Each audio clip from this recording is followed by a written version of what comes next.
force behind Maharashtra's ambitious goal of becoming a $1 trillion economy by 2030. That's right, none other than the Honorable Chief Minister of Maharashtra, Shri Devendra Fadnavis ji is here. We'd like to request you to join us here on the stage. And of course, he's going to be joining in a fireside chat with Navika Kumar, the Group Editor-in-Chief of Times Now Navbharat.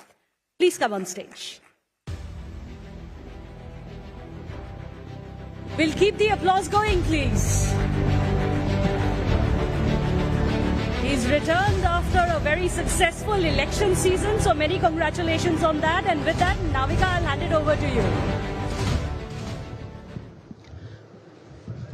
Welcome to the India Economic Conclave, Devendra Fadnavis ji, and what should I say?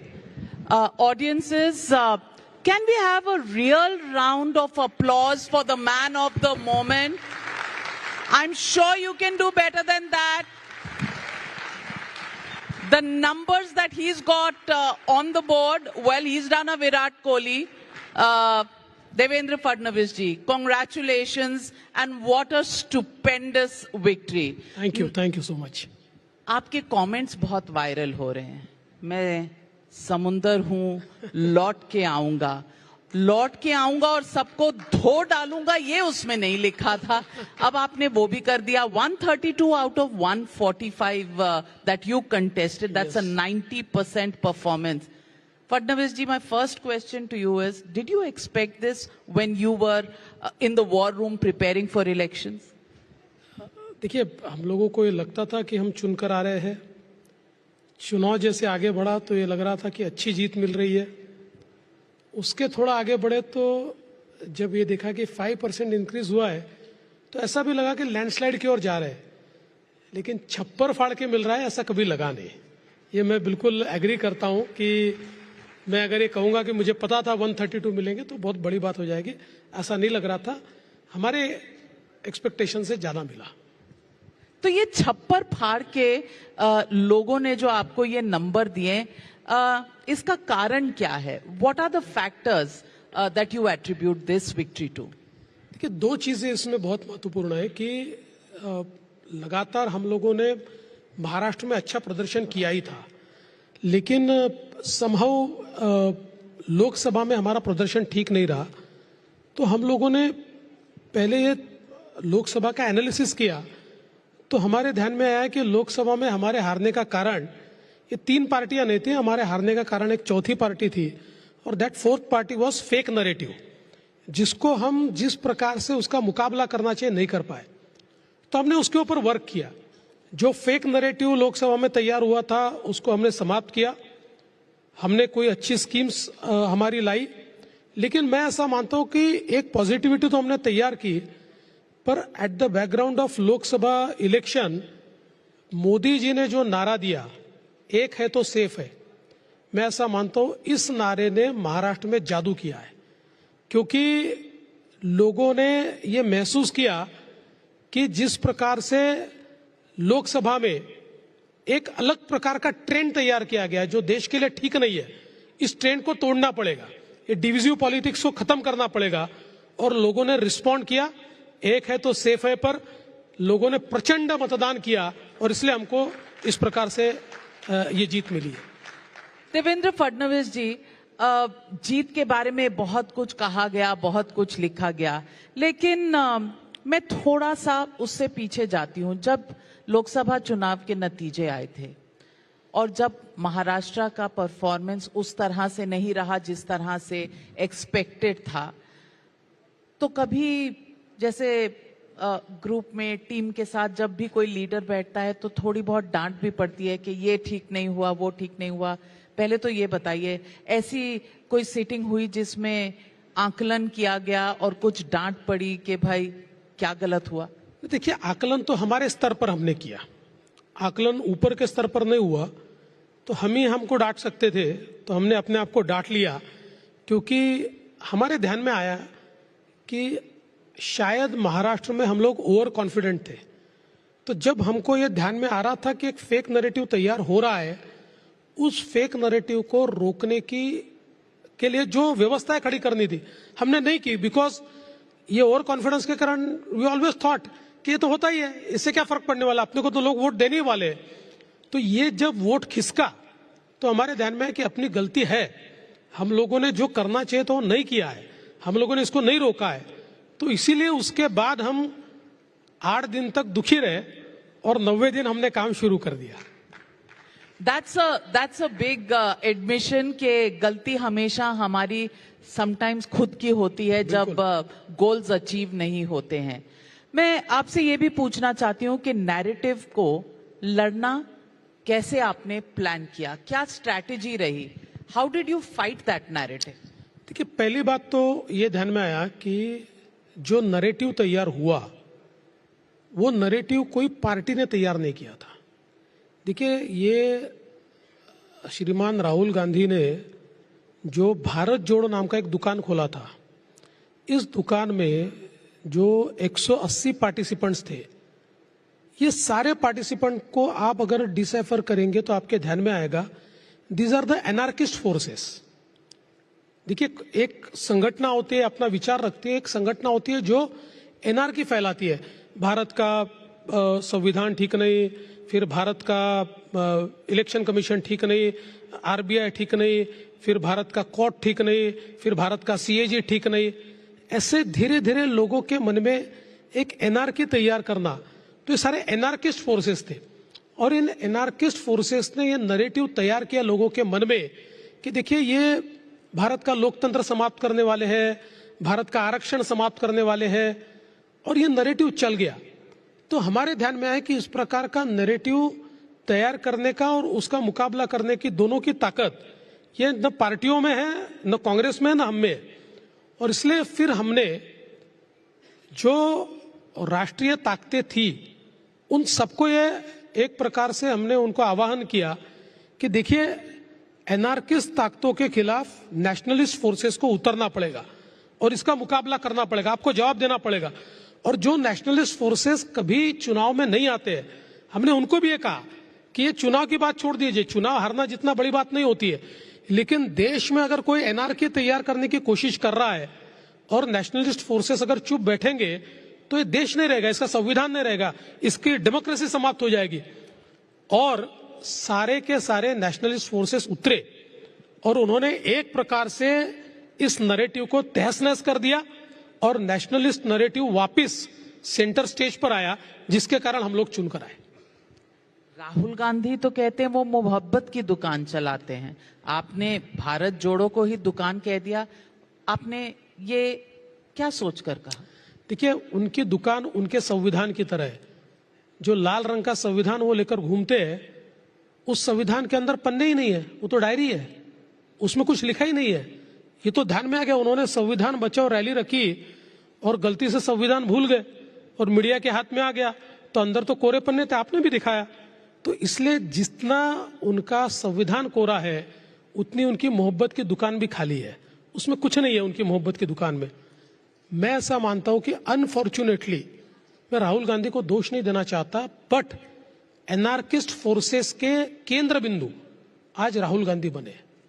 इस देश के अंदर संविधान ने जो जो संस्थाएं तैयार की है, उन संस्थाओं से लोगों का विश्वास उठ जाए, इस प्रकार की जो ताकतें काम कर रही है, उन ताकतों के सरगना आज राहुल गांधी है, ये बड़े दुख के साथ कहना पड़ता है। कौन सी ताकतें हैं ये, नेम देम? नहीं, ये कई ताकतें हैं। ये देखिए, अलग अलग प्रकार की ताकतें, अल्ट्रा लेफ्टिस्ट ताकतें हैं, ये अर्बन फ्रंटल ऑर्गेनाइजेशंस है, ये सारी ताकतें मिलकर, और मैं तो ये कहता हूं कि ये ताकतें केवल देश तक सीमित नहीं है। ये मेरा सीधा मानना है कि दुनिया में जिस प्रकार से भारत तरक्की कर रहा है, आपको मुझे खुशी है, दुनिया को थोड़ी खुशी है। दुनिया के कई देशों को लगता है कि भारत इसी तेजी से आगे बढ़ता रहा तो बहुत आगे चला जाएगा। इसलिए ऐसे कई देश भारत में एक प्रकार से जो एक डिस्टेबिलिटी तैयार करने की कोशिश करते हैं या एक एनार्किस्ट इस प्रकार का वातावरण तैयार करने की कोशिश करते हैं, ऐसी कोशिशों के भी सरगना धीरे धीरे राहुल गांधी बन रहे हैं, ये मैं कहना चाहता हूं। आपने कहा कुछ नेशनलिस्ट फोर्सेस साथ में आई, कौन है ये नेशनलिस्ट फोर्सेस? आप आरएसएस और बीजेपी की तालमेल नहीं है, ये बहुत चला था लोकसभा के चुनाव में. Is it back to RSS now? देखिए, आरएसएस कभी चुनाव में काम नहीं करता है, लेकिन आरएसएस के विचारों से जो संस्थाएं काम करती है वो नेशनलिस्ट फोर्सेस है, वो देश के लिए काम करने वाले लोग हैं. ऐसी कई संस्थाएं हैं कि जहां पर राष्ट्रीय स्वयंसेवक संघ से निकला हुआ स्वयंसेवक, मैं खुद स्वयंसेवक हूं, मैं संघ में काम नहीं करता, मैं बीजेपी में काम कर रहा हूं. तो इसलिए ऐसी कई संस्थाएं हैं जिन संस्थाओं में राष्ट्रीय विचारों के लिए लोग काम करते हैं. ऐसी संस्थाओं को हमने कहा आप चुनाव में काम मत कीजिए, लेकिन इस देश में एनआरकी न तैयार हो, ये आपका भी काम है, आप इसमें उतरिए. और उन्होंने उतरकर एनआरकी को रोकने का काम किया है. तो आपके कहने का मतलब कि बीजेपी के अलावा इस देश में बाकी जितनी पॉलिटिकल पार्टीज हैं वो अनार्किस्ट हैं, अनार्किस्ट थॉट्स की हैं? नहीं, बिल्कुल मेरा ऐसा मानना नहीं है. और कांग्रेस इतनी अनार्किस्ट नहीं थी.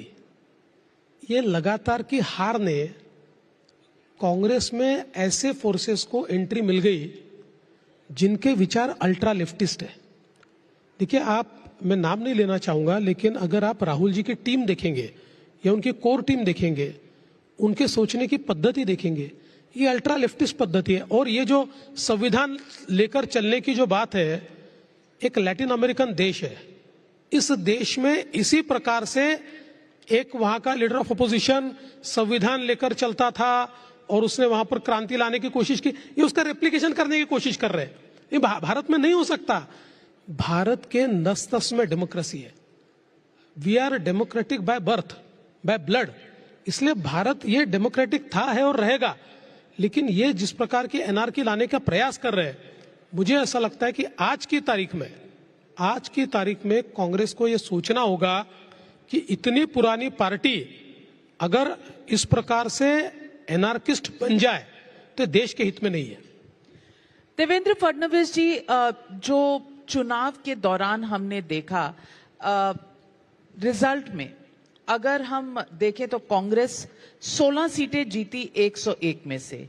जो शरद पवार की एनसीपी है वो 10 जीती 86 में से.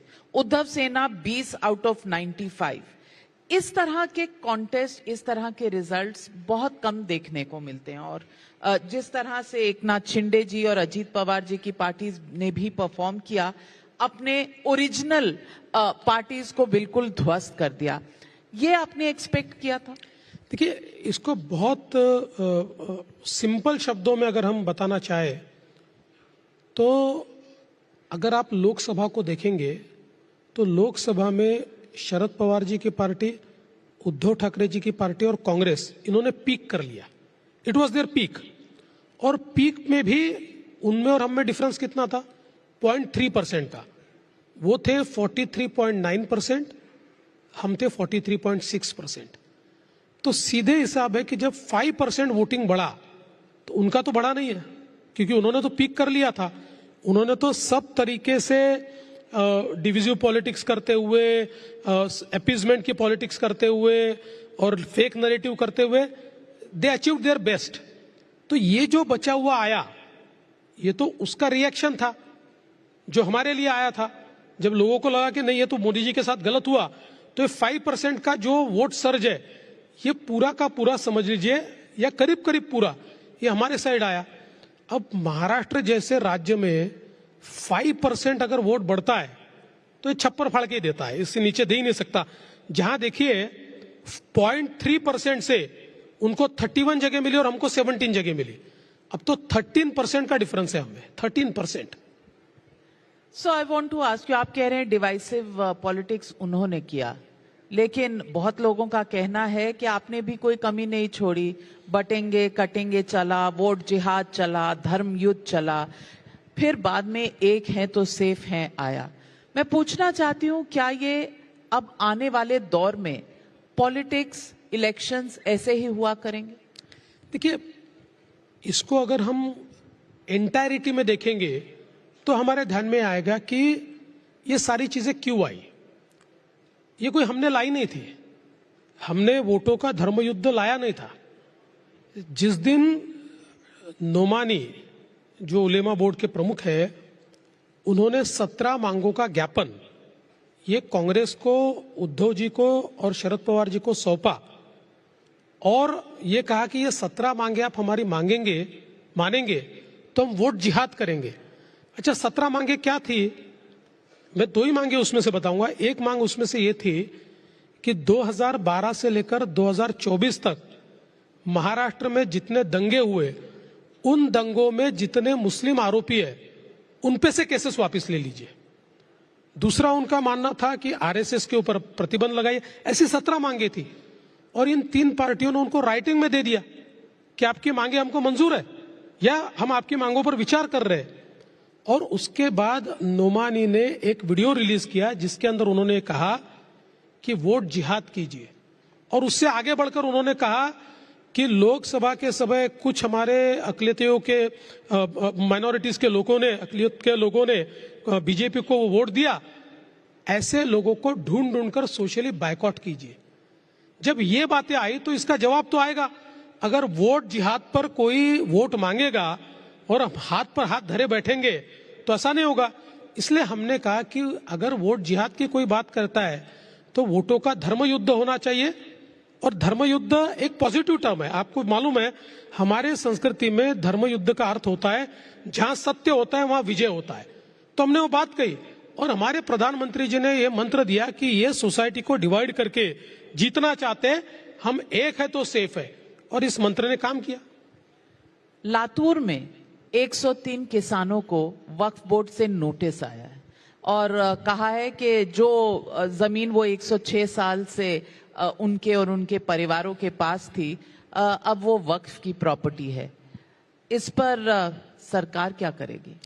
देखिए, इस प्रकार से किया नहीं जा सकता। मैं ये कहता हूं कि सुप्रीम कोर्ट ने जो निर्णय, अंतिम निर्णय जो वक्फ के ऊपर दिया हुआ है, उसमें बहुत साफ शब्दों में कौन सी प्रॉपर्टी वक्फ को बिलोंग कर सकती है इसको डिफाइन किया है।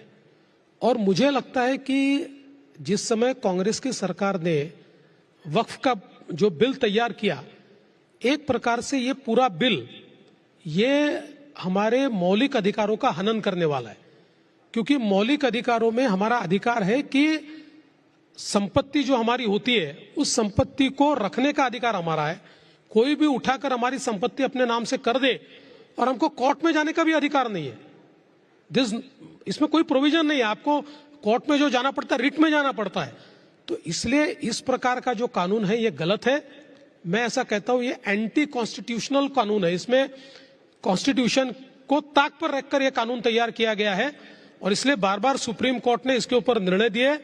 और मैं तो राह देख रहा हूं कब हमारा देश की संसद इस कानून को निरस्त करे और एक ठीक कानून, मैं ये नहीं कहता वक्फ बोर्ड पूरा समाप्त हो जाए, अगर किसी रिलीजियस इंस्टीट्यूशन को अपनी प्रॉपर्टी रखनी है उसका कानून होना है तो हो, लेकिन वो जहां उंगली रख दे वो उनकी संपत्ति ये नहीं हो सकता। इसलिए मैं तो राह देख रहा हूं और मैं तो अपील करता हूं भारत की संसद से कि भारत की संसद जितनी जल्दी हो पाए यह वक्फ का अमेंडमेंट कानून पास करे। लेकिन तब तक इन 103 किसानों का क्या? नहीं, देखिए, उनको तो जो ड्यू प्रोसेस है उससे हम संरक्षण देंगे। ड्यू प्रोसेस है उसमें, उस ड्यू प्रोसेस के आधार पर उनको संरक्षण मिलेगा। देवेंद्र फडणवीस जी, महाराष्ट्र में डेवलपमेंट का आपका विजन क्या रहेगा? क्योंकि यहाँ इकोनॉमिक कॉन्क्लेव है, इसमें रेस टू द टॉप 3 है, उसमें महाराष्ट्र का बहुत बड़ा योगदान रहेगा। हाल ही में ऐसा देखा गया है कि बहुत से प्रोजेक्ट्स साउथ इंडिया में चले जाते हैं, बहुत से प्रोजेक्ट्स महाराष्ट्र से बाहर गए हैं। महाराष्ट्र का विजन क्या लेकर आए हैं आप? पहले तो मैं कहना चाहता हूं कि प्रोजेक्ट महाराष्ट्र के बाहर जाते हैं मिथ है। देखिए, पहली बात तो हमने समझना चाहिए कि देश में कम से कम 12 स्टेट्स ऐसे हैं जो अच्छा परफॉर्म करते हैं, जो कॉम्पीट करते हैं, तो किसी न किसी स्टेट को प्रोजेक्ट मिलेगा। ऐसा नहीं कि सारे प्रोजेक्ट महाराष्ट्र को मिलेंगे, लेकिन बावजूद उसके महाराष्ट्र नंबर 1 है।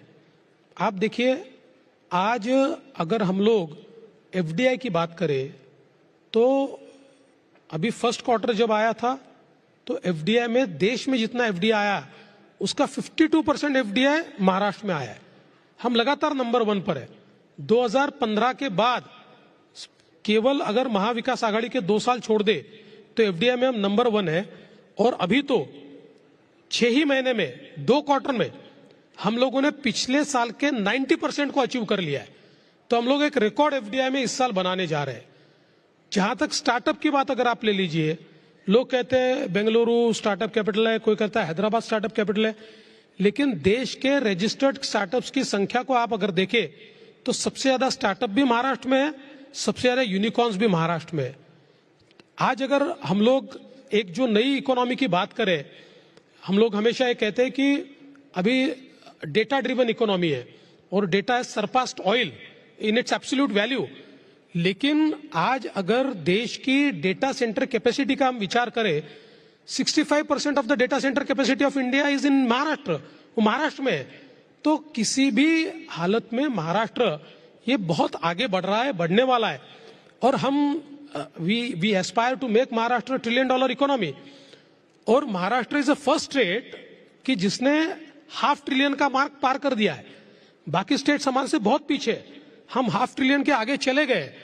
और जिस तेजी से हम लोग एक प्रकार से विकास कर रहे हैं, मेरा विश्वास है कि किसी भी हालत में हम लोग 2032 तक बाय बिजनेस यूजुअल हम लोग $1 ट्रिलियन इकोनॉमी बनेंगे। हमारा प्रयास है 2028 से 2030 के बीच हम महाराष्ट्र को $1 ट्रिलियन इकोनॉमी बनाए। उसका एक बड़ा रोड मैप हमने तैयार किया है।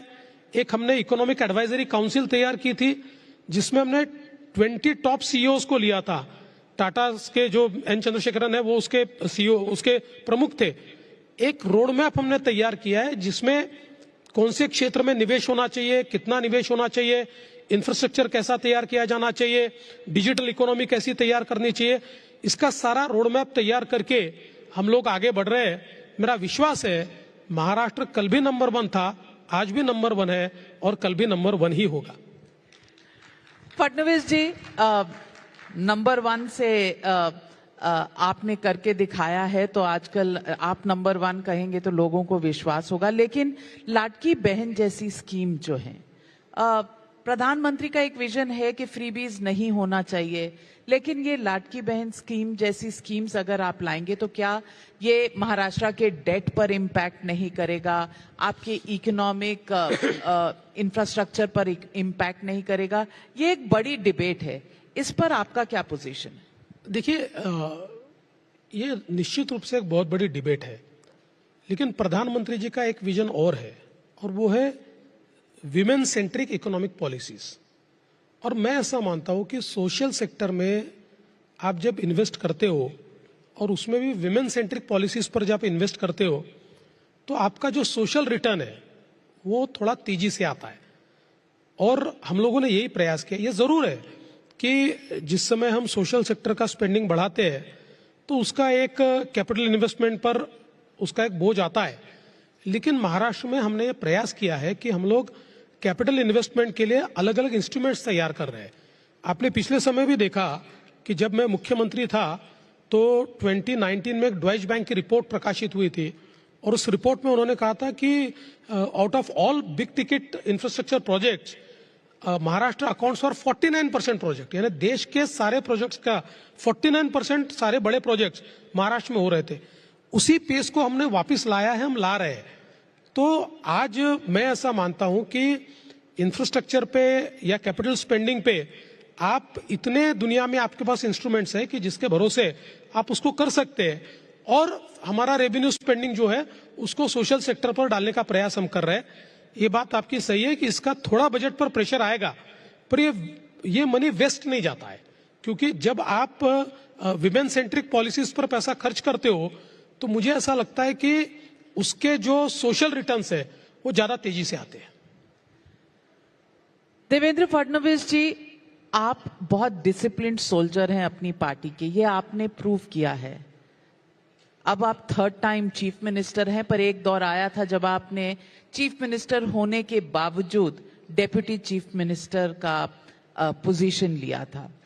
आपको लगता है कहीं ना कहीं अंदर एक महाभारत चलती है दिमाग में, क्योंकि लोग आगे बढ़ना जानते हैं, चाहते हैं, थोड़ा सा पीछे होना किसी को अच्छा नहीं लगता पर्सनल तौर में। आपने कैसे समझौता किया इस डिसीजन?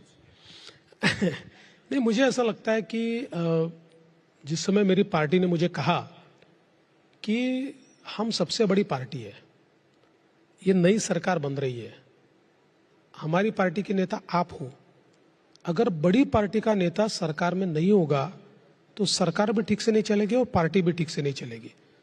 और जो उन्होंने कहा मैंने उसको माना। आज जब मैं पीछे मुड़कर देखता हूं तो मुझे लगता है कि that was a correct decision.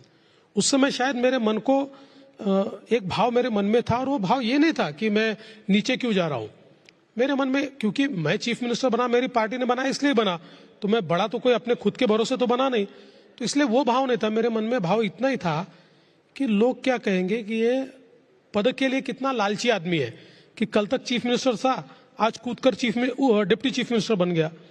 लेकिन जब मैंने फैसला किया और मैंने उसको एक्सेप्ट किया, देश भर के कार्यकर्ताओं में, नेताओं में और जनता में उसकी जो सराहना हुई, मुझे लगता है शायद मैं चीफ मिनिस्टर बनता तब भी इतना मुझे नेम और फेम नहीं मिलता। और 2.5 साल में उस सरकार में रहकर जो चेंजेस मैं ला पाया, आज देखिए मैं 2 उदाहरण केवल आपको दूंगा कि मेरे पास इरिगेशन का पोर्टफोलियो था। इरिगेशन के पोर्टफोलियो में मैंने 4 रिवर लिंकिंग प्रोजेक्ट्स मंजूर किए, जिनका काम अभी हम जल्दी शुरू करेंगे। और इनमें से 2 प्रोजेक्ट ऐसे हैं कि जो विदर्भ को और मराठवाड़ा को परमानेंटली अकाल से मुक्त कर देंगे, और करीब 10 लाख हेक्टेयर जमीन ये सिंचाई के नीचे आएगी, तो एकदम चेहरा बदला जाएगा। या अगर हम लोग ऊर्जा विभाग का विचार करते हैं तो पावर मिनिस्ट्री में मैंने एक नई किसानों के लिए पावर कंपनी स्थापित की, उसमें 16,000 मेगावाट के डिस्ट्रीब्यूटेड पावर के काम मैंने शुरू किए, जो 2026 तक समाप्त हो जाएंगे। उसके बाद हमारे किसानों को 24 घंटा बिजली मिलेगी, मुफ्त में बिजली मिलेगी और सोलर बिजली मिलेगी। और इतने प्रोजेक्ट हमने पिछले 2.5 साल में किए कि आज हमारा जो पावर मिक्स है उसमें 16% power comes from renewable and 84% जो है वो हमारी पारंपरिक ऊर्जा है। 2030 में 52% पावर हमारी रिन्यूएबल से आएगी और 48% केवल पारंपरिक ऊर्जा रहेगी। तो ये जो सारा ट्रांसफॉर्मेशन मैं कर पाया, इस सरकार में था इसीलिए कर पाया। तो मुझे लगता है कि ये निर्णय जो मेरी पार्टी ने लिया वो बहुत सही निर्णय था, ऐसा मेरा मानना है। क्या ये सच है कि जब स्वेरिंग इन हो रही थी शिंदे जी की, तब तक जब तक आप वेन्यू पर आए थे ऐसी कोई बात नहीं थी कि आप स्वेर इन होंगे डेप्यूटी चीफ मिनिस्टर? बाद में एक फोन आया? नहीं, ऐसा नहीं। एक्चुअली हुआ ये था कि ये मैंने बात पार्टी से की थी कि शिंदे जी को चूंकि करना है तो मैं बाहर रहकर मैं पार्टी का काम करूंगा, क्योंकि मैं मुख्यमंत्री रहा हूं। तो वैसे हमने जाकर लेटर भी दिया, मैंने अनाउंस भी किया, एक प्रेस कॉन्फ्रेंस ली जिसमें शिंदे जी का नाम मैंने अनाउंस किया, मैं बाहर रहूंगा बोला। लेकिन जब मैं वापस गया तो मुझे हमारे नेताओं का फोन आया, उन्होंने कहा कि हमने बहुत विचार किया है और हमको लगता है कि कोई दूसरा आदमी वहां डिप्टी चीफ मिनिस्टर के रूप में भेजकर वो कंट्रोल नहीं कर पाएगा, आप ही कर पाओगे। और प्रधानमंत्री जी से भी मेरी बात हुई, उन्होंने बहुत अच्छी बात मुझे कही। मुझे लगता है कि उनके कहने के बाद तो कोई सवाल ही नहीं उठता है। और पार्टी ने घोषणा भी कर दी कि हमने आदेश दिया है कि आपको जाना है, तो फिर तो मैंने तुरंत हाँ कह दिया और चला गया शपथ विधि के लिए। इस बार भी मुख्यमंत्री अनाउंस करने से पहले एक पीरियड ऑफ साइलेंस था, जिस वक्त मीटिंग्स ही मीटिंग्स हो रही थी और कोई अनाउंसमेंट नहीं हो रही थी। कभी भी कोई शक, कोई शुभा था आपके मन में? नहीं था, नहीं कोई था? शक नहीं था, कोई शुभा नहीं था। और पहले से कह दिया था आपको? नहीं, कहा नहीं था। पार्टी की प्रोसेस होती है, वो प्रोसेस में, लेकिन अब इतने सालों से पार्टी में काम करता हूं तो पार्टी को समझता हूं अंदर से, तो पार्टी क्या निर्णय ले सकती है ये भी पता होता है। इसलिए मैं बहुत काम और कंपोज था, मुझे कोई जल्दबाजी भी नहीं थी और कोई एंजाइटी भी नहीं थी। मॉडल कार्यकर्ता, मॉडल चीफ मिनिस्टर, एक पिक्चर्स बहुत वायरल हो रही हैं आपकी आजकल, आपके मॉडलिंग के करियर की शुरुआत जहां से हुई थी। ये मॉडलिंग के करियर से कहीं मॉडल चीफ मिनिस्टर तक का सफर कैसा रहा? नहीं, मैंने करियर वगैरह नहीं, लेकिन मजाक में कर दिया था। मॉडलिंग मेरा दोस्त है, बहुत अच्छा फोटोग्राफर भी है और मॉडलिंग का काम सारा वो करता है। तो उस समय मैं एक्चुअली एमएलए था, एक चुनाव हमारा हो गया था और काउंटिंग को उस समय टाइम लगता था, तो बैठा था उसके यहाँ, तो उसने कहा यार तेरे कुछ फोटो निकालने हैं। मुझे बताया नहीं उसने कि वो पोर्टफोलियो तैयार कर रहा है, और फोटो वोटो निकाले, कपड़े वपड़े अलग अलग प्रकार के पहना के इतने फोटो निकाले। मैंने भी टाइम था तो निकाल लिए, और फिर 3-4 दिन बाद उसने कहा कि अब मैं तेरा ये सारा मॉडलिंग के लिए यूज करने वाला हूँ, मैंने ट्रिक किया है तेरे को, मैंने बताया नहीं, एक ब्रांड के लिए मैंने सारा किया है। और उसके बाद फिर हो गई वो मॉडलिंग। लेकिन उसमें मजे की बात ये हुई, चूंकि एक एमएलए मॉडलिंग कर रहा था तो नेशनल न्यूज बन गई। तो नेशनल न्यूज बन गई तो अटल जी ने देख ली। तो उस समय अप्पा गटाटे हुआ करते थे, अटल जी के मित्र थे, तो उन्होंने अप्पा गटाटे को कहा रे इसको बुलाओ, तुम्हारा नागपुर वाला है। तो अप्पा गटाटे ने मुझे बुलाया, तो मैं बड़ा डरते हुए गया। मैंने कहा अटल जी क्या कहेंगे, क्योंकि जमाना तो ऐसा नहीं था। मैंने कहा अटल जी शायद डांटेंगे कि तुम ये क्या मूर्खता कर रहे हो। मैं गया तो ऐसे जोर से मेरे पीठ पर मारा और बोले आओ मॉडल एमएलए, और बैठा के मिठाई विठाई अटल जी ने खिलाई, बहुत प्यार दिया। तो ये एक वाकयात था, बाकी मॉडलिंग वॉडलिंग कुछ ज्यादा नहीं की मैंने। उसके बाद 2-3 जगह से ऑफर आए, लेकिन मैंने कहा भैया मैं एमएलए हूँ, मैं मॉडल नहीं हूँ, ये कर नहीं सकता हूँ। From model to model MLA, from MLA to model chief minister, what a journey. Devendra Fadnavis, 3 times chief minister of Maharashtra, thank you very much. Thank you. For joining us on this big stage of the India Economic Conclave. And as always, many congratulations to you. We are waiting forward and looking forward to your vision being converted into reality on the ground. Big round of applause, ladies and gentlemen, for the one and only Devendra Fadnavis.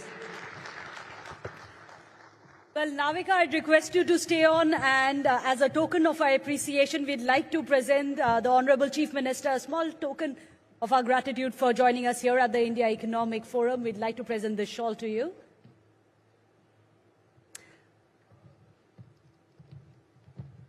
A big round of applause, ladies and gentlemen, for the Honorable Chief Minister of Maharashtra, Devendra Fadnavis.